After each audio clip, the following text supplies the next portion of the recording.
안녕하세요. 오늘 선생님과 함께 풀어볼 문제는 사막을 건너는 법이란 작품에 대한 내용 문제입니다. 같이 보도록 하겠습니다. 17번 문제입니다.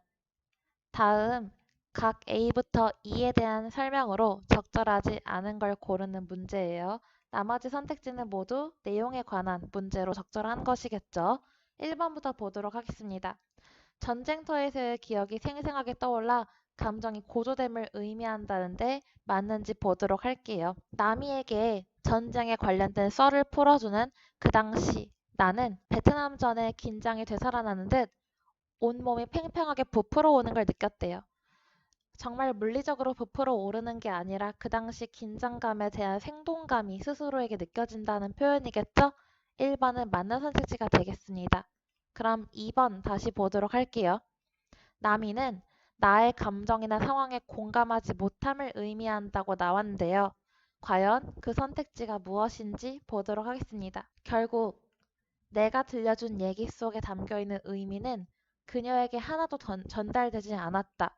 이런 것들 모두 그녀에겐 활자화된 이야기 정도로밖에 들리지 않았던 것이다 를 통해서 남이는 베트남 전에서의 나의 감정을 고스란히 느끼지 못한다는 걸 알 수 있습니다. 그럼 2번 선택지도 맞겠네요. 3번 보도록 하겠습니다.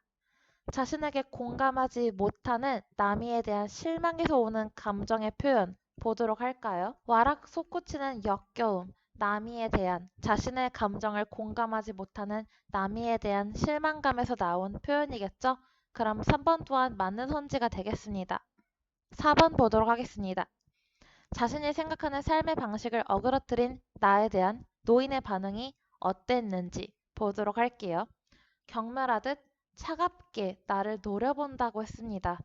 훈장을 찾아줬는데 그토록 노인이 원하던 훈장을 찾아줬는데 노인은 나에게 이러한 시선을 내비춘 거죠. 바로 거짓말을 설정함으로써 자신이 그나마 삶을 찾아갈 이유를 만들었었는데 그걸 모두 노인의 삶의 방식을 어그러뜨린 나의 행동으로 인한 노인의 반응인 거죠. 그럼 마지막 답이 될 5번을 보도록 하겠습니다.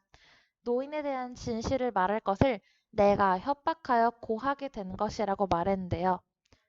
이 선택지를 보자면 할아버지가 버렸다고 소년이 진실을 말을 하죠. 하지만 이것은 내가 협박해서 말을 하는 것이 아니라 소년이 나의 훈장을 받기 위해서 이렇게 진실을 고한 것입니다. 그렇기 때문에 나의 협박으로 고했다는 얘기는 틀린 선택지가 되겠죠. 답은 5번이 되겠습니다. 오늘 수업은 여기까지로 마칠게요.